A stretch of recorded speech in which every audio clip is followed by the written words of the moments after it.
In 2017, my brother and I were walking in Queens when we came across a strange-looking supermarket called Western Beef. And we both thought, that's a strange name for a supermarket. And of course we went in. Now, as soon as the doors closed behind us, I had this strange feeling. The moment of surreal terror you might feel in a dream when you walk through a door and glance back, only to realize that the door isn't there anymore. The feeling that we had entered a labyrinth that we would never leave. And I would later realize my brother was experiencing the same thing. And this feeling that we were in some kind of bizarre labyrinth was reinforced the deeper we went. Things like Western Beef brand tea next to the Lipton, and a freezer section that instead of being aisles of freezers with doors was just a section of the store kept at low temperature with shivering employees standing around. Bizarre. We started talking about how strange this was, how this place couldn't be real, and both arrived at the conclusion that we had entered a portal, that we had gone from one universe to another, and that somehow there was no going back. So when we exited Western Beef, we both felt that we had entered a different reality, a different universe. And synchronistically, at the same moment we exited Western Beef, a news story broke that sort of confirmed it. And I think we both really believe that this happened. So we both come from a different universe. And now we live here. And it's a slightly worse universe, to be honest. Things after that would happen. Like, in fact, it still happens. Every time I put a shirt on in the dark, it's backwards. It's not 50-50 every time. So it's like the dice are loaded. Not in my favor, not in anyone's favor. And sometimes we will reference this experience, this shared myth, when we encounter something that you wouldn't see in our original universe. You just wouldn't see it. We'll say something like, ever since Western Beef. Now that phrase, when one of us utters it, will cause the whole experience that we both went through to kind of unfold and then layer itself on top of the present situation, creating new meaning. So the meaning is kind of invoked based on the shared experience, the shared myth. And this is not a weird thing. We all have this with close friends, family members, an inside joke. This is how inside jokes work. You say the joke, one person laughs, 3 people don't, because one person is in the circle and 3 people aren't. There's something special about this kind of language. It allows for depth and nuance that's just not possible with ordinary language that we use on a daily basis. Now, I believe we are moving into a new language paradigm. I believe that by the year 2035, every person on this planet will speak the same language, the same kind of language. It won't be English, it won't be Chinese, it won't be Esperanto. It will be a new kind of language. And if that sounds crazy, stay with me.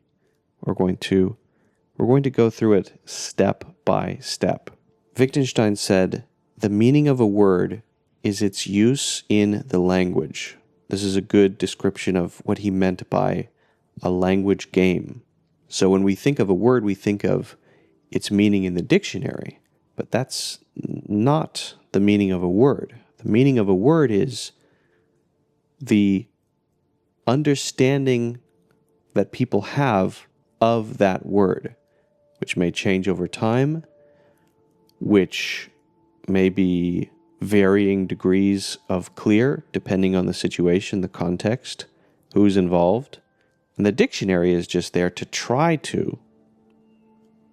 and fail in most cases, to try to capture a general understanding of a word.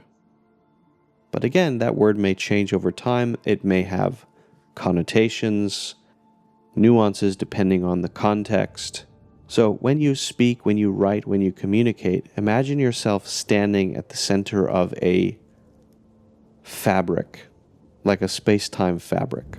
What you say or what you write, the words you use radiate outward from you as a circle. And the meaning will be understood by the people around you on that mesh in varying degrees. Now, when you say something that relies on shared experience, imagine that circle of meaning going out from the center, passing over everyone except the other person or people who also have that shared understanding or shared knowledge. In the case of an inside joke, that circle is going to be pretty small. The people who will get it are in a small circle. And as the circle expands, the meaning that's possible, the fidelity of meaning, the richness of meaning, tends to fade. And so think of a family, a friend group, a community, a city, maybe, or religious group, perhaps, ethnic identity, subculture, nationality, right? Within each circle, there are things that can be referenced, but it decreases in fidelity as the circle expands. This is what makes culture possible. When I watch British quiz shows, I don't understand a lot of the jokes because I didn't grow up in the UK. But other people are laughing. It's going over my head. But most people watching that quiz show know exactly what's going on, understand the reference, and can get the joke. Now, I can still kind of understand the quiz show. So how am I able to understand? Well, I'm understanding a different type of language. I'm understanding something called compositional language. So compositional language fills the gaps of the other type of language I've been talking about, which I'm going to call mimetic language. So we have two kinds of language: compositional language, mimetic language. Mimetic language relies on shared knowledge, shared understanding. And as that circle expands, as that fidelity decreases, it is supplemented by compositional language. Compositional language is like Legos. We build up meaning with words, with grammar rules, and it doesn't rely on you having some special shared knowledge other than a general understanding of how the language fits together and a bank of words, a knowledge of, let's say, 15,000 words, 10,000 words. You can get by with 2. And so when you use compositional language, you're saying things like, my coffee is cold. I could say my coffee is cold, my coffee is blue, my tea is cold. Switching those words around in that sentence isn't a problem. If you know how the grammar works and you know all those words, you understand. Now the difference is, with compositional language, I'm transmitting the meaning to you. I'm building a little house with Legos, and I'm showing it to you. You're looking at it, and you're saying, I understand that. Now, with compositional language, it's, in a sense, higher bandwidth, because the meaning has to be transmitted over the wire from me to you. With mimetic language, the inside jokes, the Western beef, the cultural references on British quiz shows, the meaning gets invoked, and so the meaning itself doesn't go over the wire. It's lower bandwidth, higher fidelity, which is then supplemented as that circle of shared knowledge decreases. It's supplemented by the other type. Is it possible to use mimetic language on a species-wide level? The obvious answer is no, it's not.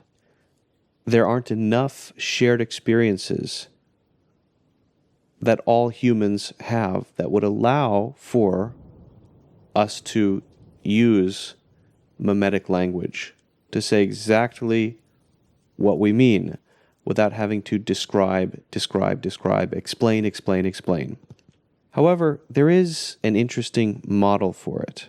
There is an episode of Star Trek called Darmok, in which the USS Enterprise encounters an alien species called the Temerians.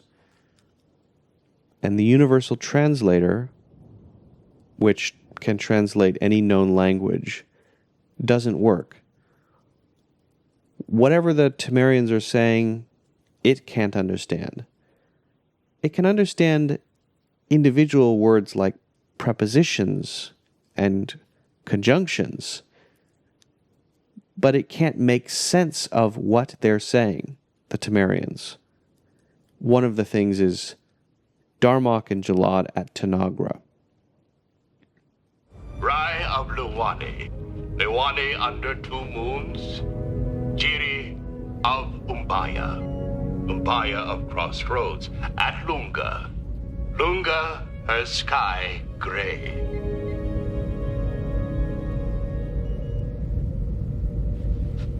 Impressions, number 1. It appears they're trying.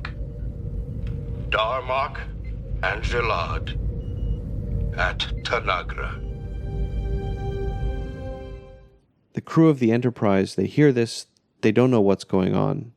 The universal translator can't make sense of it. Picard, the captain of the Enterprise, is suddenly beamed down, and so is the captain of the alien ship. Picard thinks, we're gonna fight to the death or something. But it turns out they're going to do something else. They're going to act out something. They're going to have a shared experience. And through that shared experience, Picard is going to learn that their language, the language of this species, is based on metaphors referencing mythology. Uzani, his army with fist open, his army with fist closed. An army with fist open to lure the enemy with fist closed To attack? That's how you communicate, isn't it? By citing example. By metaphor. Ozani's army with fist open. Sukat! His eyes uncovered! Now, we have to assume that it is the whole species. Why? Because that's how Star Trek works. In Star Trek, a planet means everybody dresses the same, kind of looks the same, speaks the same language. It's a bit of a monolith, but it's helpful as a kind of thing that we can look at. So, Darmok and Jalad at Tanagra is a reference to a myth in the Temerian culture, but in the current circumstance, it's being invoked, layered over top of Picard and Temerian dude on this planet. And that sort of Venn diagram layering creates new meaning, essentially adds a knot to the quipu of that myth, that story, that now the crew of the Enterprise can participate in. So now they're part of the story, they're part of the myth because they participated in it. So there's at least a fictional example that highlights the type of language that we use on a smaller scale within friend groups and to a lesser extent within our cultures. Wittgenstein also said, if a lion could speak, we wouldn't understand him. So if a lion could speak, we wouldn't know what he was saying because he would only be referencing lion things. And we're not lions.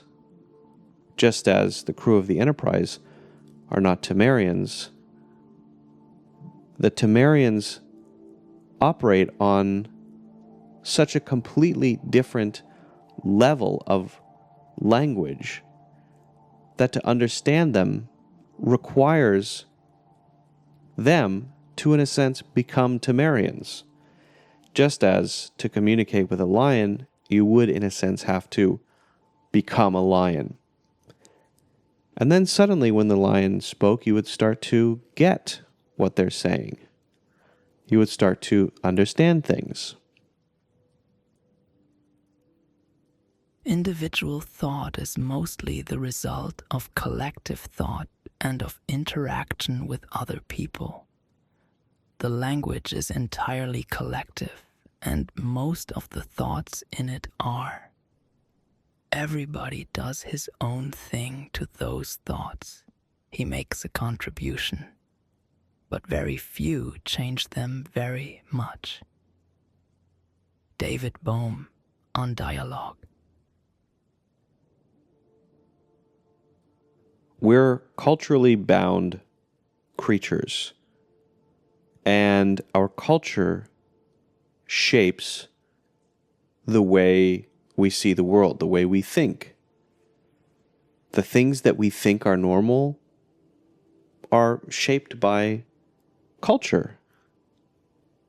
The things that we say, we don't think about why we say them, but they're shaped by culture.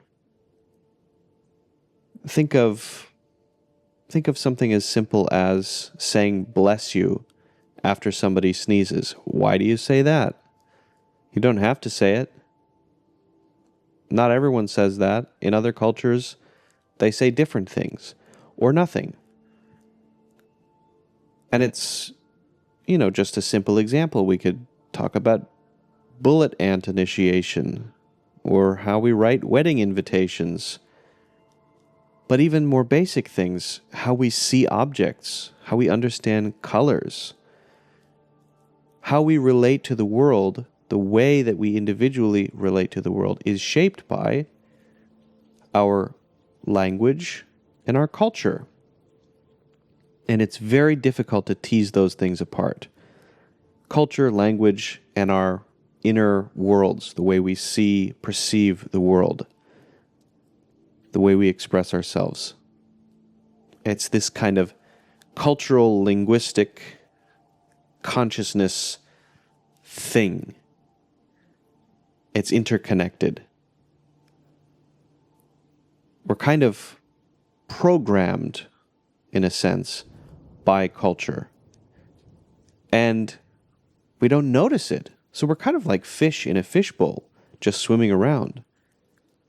But then you take a 7-hour flight somewhere and suddenly you realize, oh, so many of the things I assume about the world, the way I think about things, the way I communicate, these are just the way I do these things. And the way they're done here, totally different. This is a different fishbowl. And in my fishbowl, I feel like I'm not in a fishbowl. Heidegger said, language is the house of being. In it, human beings dwell. Language is the house of being. Our being is bounded by language. Our language is shaped by culture, or vice versa, or all of the above. Again, it's very difficult to tease these things apart. So culture is weird in this sense. It seems so big. It is so important. And yet, it's this thick. It's a creme brulee crust. If you were born in a different culture, you would have a different way of interfacing with the world. So culture and language shape the mind in a very deep sense. Has it always been this way? Has it ever changed? Well, that brings up, I think, the theory of the bicameral mind. Julian Jaynes developed this theory. I'll give you the basic idea. The basic idea is that human beings were at one time bicameral, meaning that they had a voice in their heads that essentially directed them around, told them what to do, where to go. This voice was an authoritative voice, possibly deriving from the village poobah, the king, whatever. So you have the voice of the king echoing inside of your head, telling you what to do, where to go. You don't perceive it as you. It's the king. It's an authoritative voice. God, perhaps. And it's commanding you here and there, and you're following it obediently. Essentially, what happened was the problem-solving part of the brain hijacked the voice, realizing that it could just tell you what to do. Now, as groups of people mixed, people began to realize that their voices were not the same. What voice do you have? Ooh, that's different than the one I have. Our voices are not the same. Well, then maybe they're just voices. Maybe the voice is me. And this led to what's called the breakdown of the bicameral mind and modern-day consciousness. So Julian Jaynes said, essentially, modern-day consciousness, what we have, this ability to introspect, this self-awareness, this ability to turn our focus like a spotlight, this arose out of the breakdown of the bicameral mind, the breakdown being people realizing that the voice is not the voice of the king, not the voice of God. It's just me. It's a voice in my head. That's me. And I could listen to it or not. So the ability to decide whether or not to obey it then led to the ability to dialogue with it, plan things, to step back and reflect. And so out of this breakdown came modern day consciousness. Now, as Jaynes says it, language was central to this process because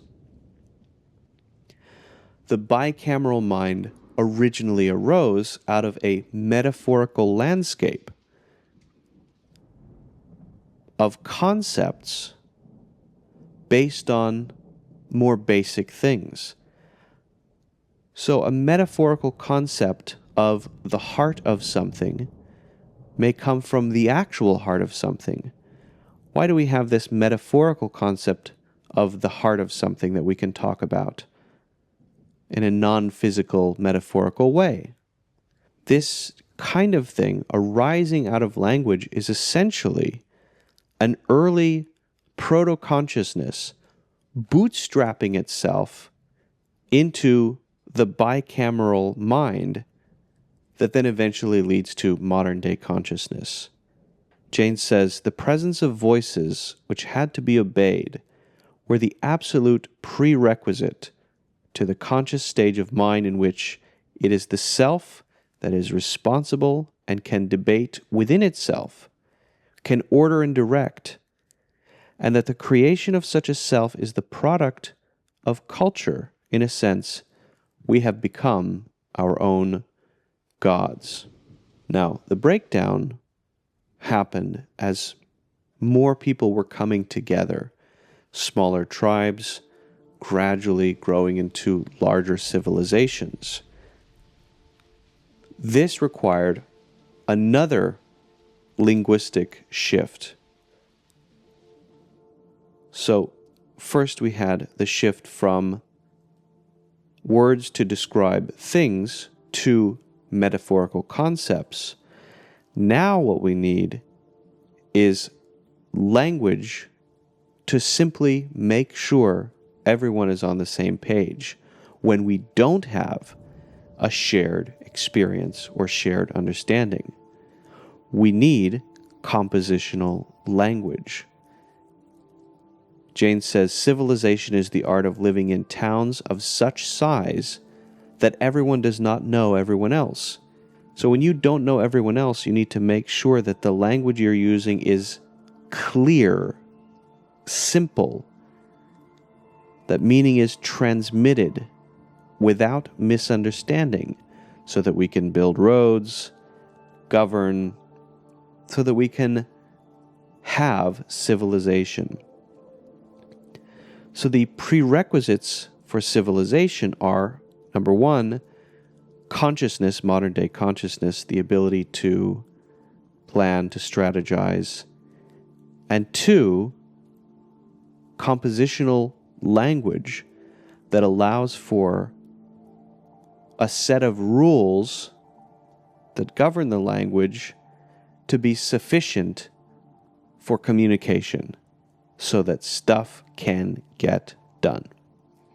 So we sacrifice depth, meaning, the richness of language, perhaps the voice of God yelling in our heads for now the modern world, essentially. This is where we live. So we're living in the post-breakdown of the bicameral mind, but we're also living in the post-breakdown of mimetic language. Yes, we still use it for friends, family, and to a lesser extent within social groups, our own culture, and that does provide meaning. But it's a pale image of what it once was when we lived in a tribal group, a Dunbar group, when everybody knew each other. The depth of meaning would have been much greater. And now we're living in a conscious world and a world mediated by compositional language, primarily. An interesting question is, why doesn't somebody just try to do it and see what happens? Try to communicate mimetically regardless of who's listening. Can we just do that? Can someone just try? Well, it has been tried. I think a great example of it is Finnegans Wake. James Joyce took 17 years to write this book, which is essentially the most meme reference dense piece of literature ever created. It's very difficult to read. I gave up after about 15 minutes. Here's the first sentence. River run past even Adams, from swerve of shore to bend of bay, brings us by a commodious vicus of recirculation back to Howth Castle and environs. Now, if you take that sentence and put it into ChatGPT, you'll get a full breakdown explaining every reference. Reference. Likely the River Liffey in Dublin, personified as Anna Livia Plurabelle in the book, representing the feminine principle and cyclical time.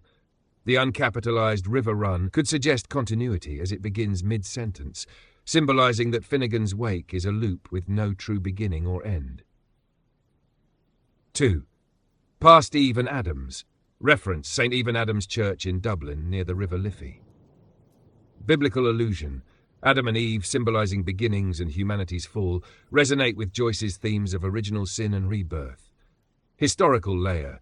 This evokes a passage through both physical and symbolic origins, linking the church's geographical placement and the story's mythic undercurrents.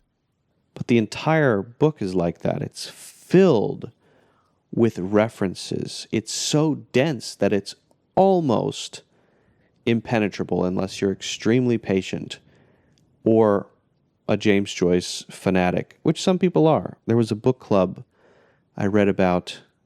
They spent 23 years reading the book through once. And if I remember correctly, a couple people died while they were reading it. Not from reading it, but during the process. Now, there's another book that Joseph Campbell wrote called A Skeleton Key to Finnegans Wake. And his description is really interesting, so I'm going to read this somewhat long quote.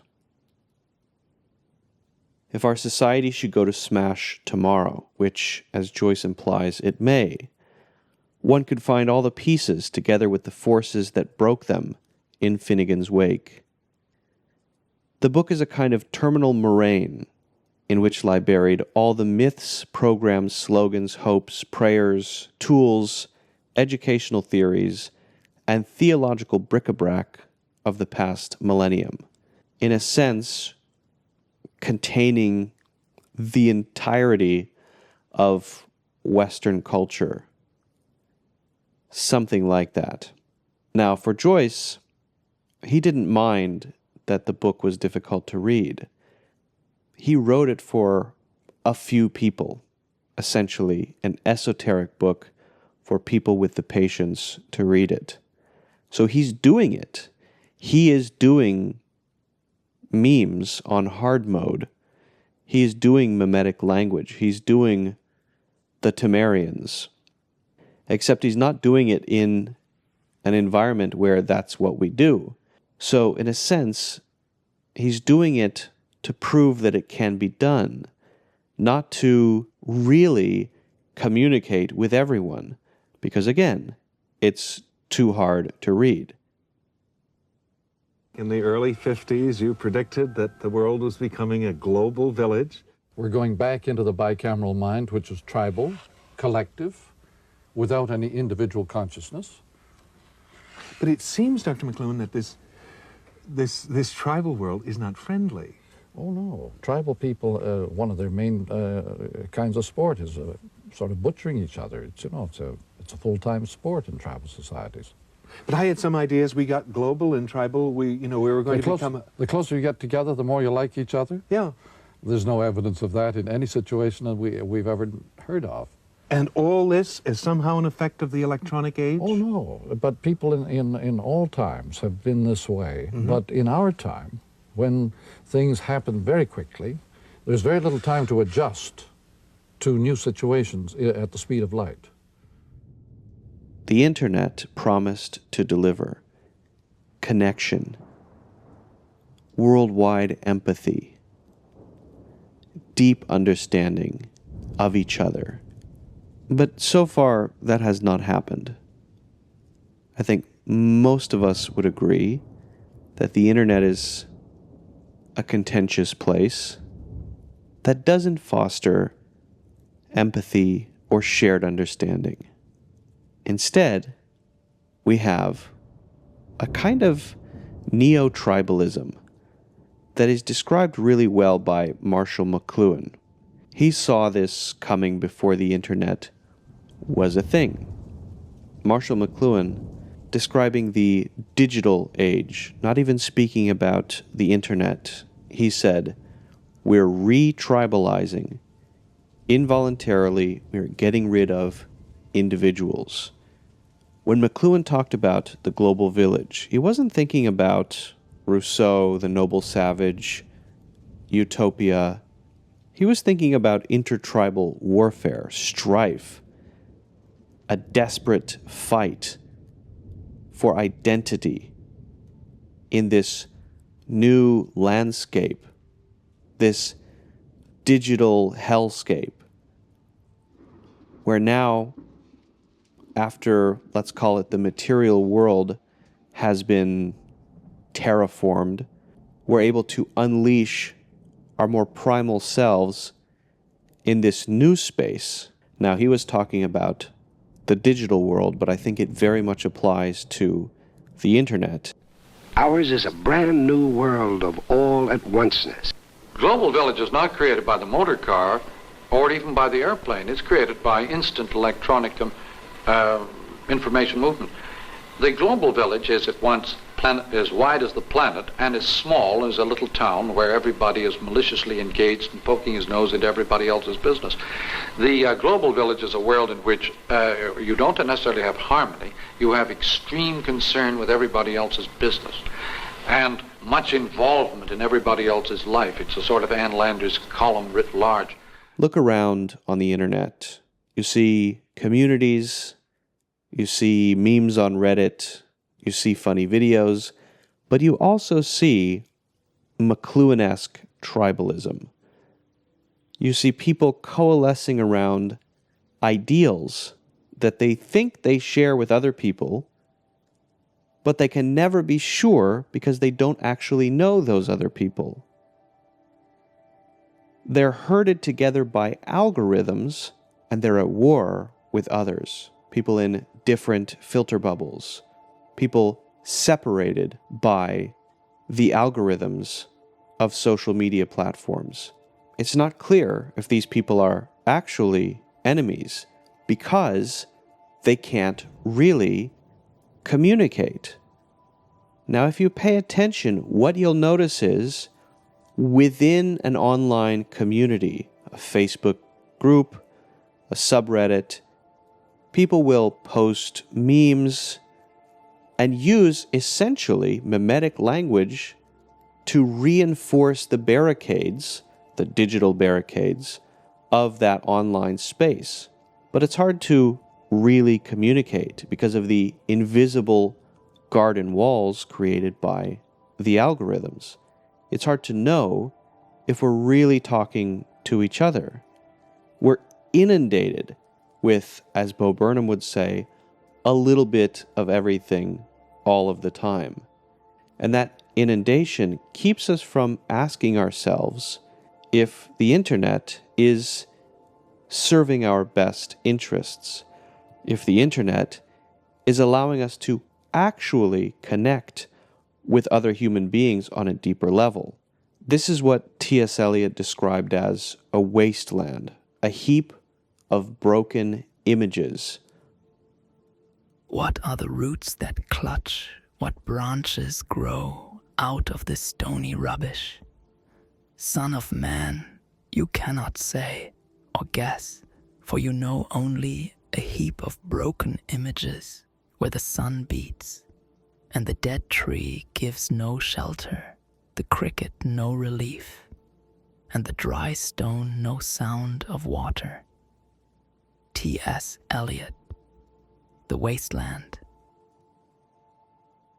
Culture has shattered into a million pieces, and with it, meaning has shattered. to a million pieces. We look around, we try to communicate. All we can do is describe and explain. We no longer have a framework for approaching deeper communication. We don't know how. I found this 4-step decline in an essay by Goethe called Epochs of the Spirit. So there are 4 stages. There's poetry. Number 1, primitive faith and a robust imagination create a primal mythic worldview. Belief is instinctive, symbolic, spiritually rich, and unchallenged by doubt. Second stage, theology. Faith is organized into sacred structures, with reason shaping beliefs into religious systems that codify values and provide moral guidance. Third stage, philosophy. Intellectual doubt and inquiry lead to critical questioning, with intellect replacing faith as the basis for understanding. Finally, 4, prose. Meaning dissolves into the ordinary. Imagination and spirituality give way to practical, everyday concerns, signaling a decline in depth and a shift toward banality. In other words, T.S. Eliot's wasteland. In other words, the modern world, the end result of the breakdown of the bicameral mind, and the rise of the preeminence of compositional language. This is all very depressing, and I've kind of forgotten why I started talking about this topic, but here we are. I guess I'm still trying to prove that we'll all be using mimetic language, but we've come a long way, and I'm not really sure I can prove that. In fact, I'm pretty sure I can't, so let's just forget about that. What I can do is wonder how we get back to something else. Can I go back through Western beef to my old universe? Probably not. Can we begin to take this thing that we're capable of, that we have, that we use in the language games among our close friends and family members? Can we take this and begin to apply it on a broader scale? How would we even think about doing that? Well, I think first we have to explore the landscape where it would be possible. And I think the only landscape where it's possible is the landscape of shared myth, imagination and myth. And a lot of people have talked about this, how important shared myth is in connecting people together, giving them a shared sense of meaning. But as we've discussed, that's very difficult to do the larger the circle gets. How can we do that? Joseph Campbell talked about how important myth is and tried to put it together structurally, the monomyth. Carl Jung talked about the archetypes and the collective unconscious, which ties to myth. Eliade talks about the myth of the eternal return, eternal recurrence. McLuhan talked about finding mythic structures and using mythic structures as something we can grab onto. Terence McKenna talked about returning to archaic shamanism, casting back to a different ethos as a way to escape history or end history. But how is that possible on a global scale where now we have the internet? And has the internet given us anything useful? Well, it has surfaced some interesting ways of communicating. Think about emojis and memes. Memes are really interesting. Memes are archetypal in a sense. You have a meme that contains a general meaning, a through line that is true for every individual instantiation of the meme. And yet each meme is an interpretation, a localized interpretation, paying homage to the broad meaning of the meme, the archetype, while at the same time creating something new, adding to the tapestry of the archetypal meaning. Think about the distracted boyfriend meme, the distracted boyfriend. We can overlay anything on top as long as it makes sense. And we immediately know the meaning. And in some sense, a deeper awareness of the meaning is reinforced when we see it. I know that's a shallow thing, and memes are generally just for the lulz, but it's still an interesting mechanism, and that has gone to different formats as well. That concept, sounds used on TikTok. A sound is used for a particular type of thing, but it may be interpreted in each version. Each video is different, and yet it falls within a broad category that references back to something which we might not be able to say in words easily, but something that is common to all of them. And when someone posts a video using that sound that doesn't fit within the theme, within the archetype, we know, and it's kind of awkward. It doesn't work. So is there any way to tie these threads together? I feel like now I'm kind of just grunting and gesturing at something.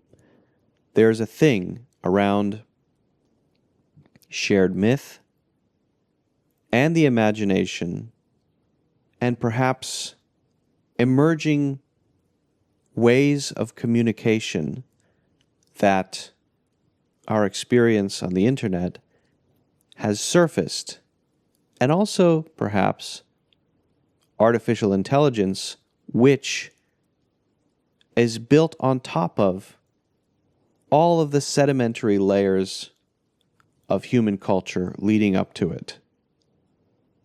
The ultimate reference machine, which can contextualize any reference uttered by anyone for anyone.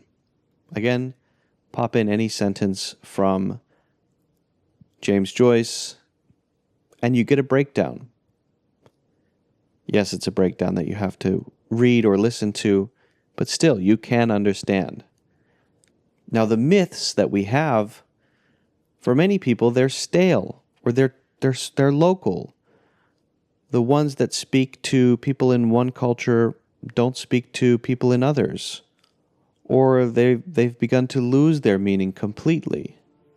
Just as we stepped back from the voice in our heads, realizing that it was just a voice we could use, we may step back from our culture, step back from culture in general, and realize that culture gets us up to a certain point. It's a very important thing. It gives us a sense of meaning. It gives us a framework for interacting with the world. But at a certain point, we have a responsibility to go beyond it, to create something on our own, out of ourselves, that somehow furthers the project of being a human. The breakdown of the cultural mind, I think, will necessitate a change in language. We'll find ordinary compositional language describing and explaining things was useful in a paradigm where culture was primary, civilization was primary. But as we enter a post-cultural mental framework, where culture is just the training wheels that get you to something else, a responsibility to explore on your own, to build your own spaceship and venture out, I think what we'll find is we can't adequately convey the depth of meaning that we wish to convey using regular compositional language, building little houses with Legos and trying to send them out to other people. It's too high bandwidth, and it doesn't offer the depth and nuance that we need to express the things that we're discovering in a post-cultural world. In the breakdown of culture, we enter the imagination. In the imagination, we become myth makers, forging our own myth, perhaps in the spirit of our culture, piecing together elements from other cultures, digging down in the metamorphic layers beneath the wasteland, the heaps of broken images. We'll look for other ways to express ourselves. And eventually, we will have to turn to the mechanism that existed all along. The mechanism of mimetic language, which worked at small scales, within a small circle, within a small group, for inside jokes, but then which had to become something else, which had to work on a species-wide level. I don't know what that looks like, but I don't see any other way for us to move into a next phase. We'll have to rely on some form of Darmok and Jalad at Tanagra, because if we don't, being post-cultural will be incommunicable. And if it's incommunicable, then we will revert back to being cultural. And if we revert back to being cultural, then we return to a desolate landscape, which is where we are now, at a transition point. All this is not to say that culture is bad. It's to say that culture is a stepping stone to something else. And the something else has to be more flexible, more dynamic, still rooted, I think, in things deeper in the unconscious, but things which can change and adapt and bend and twist in order to meet the times. And when that happens, whatever that language looks like, when you have a thought, when you want to say something, you will be able to do that. It might be mediated by AI. It's quite possible. It's quite possible that the answer is technological. I actually don't know. A neural interface could be part of it. I don't know.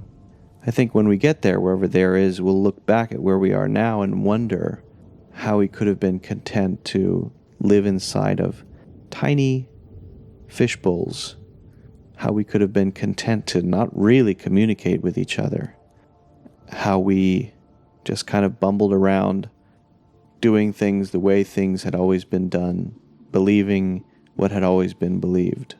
And that sounds like a crazy perspective, I think, now. But I think in the future, it will be normal. It will be the status quo. That's just my opinion.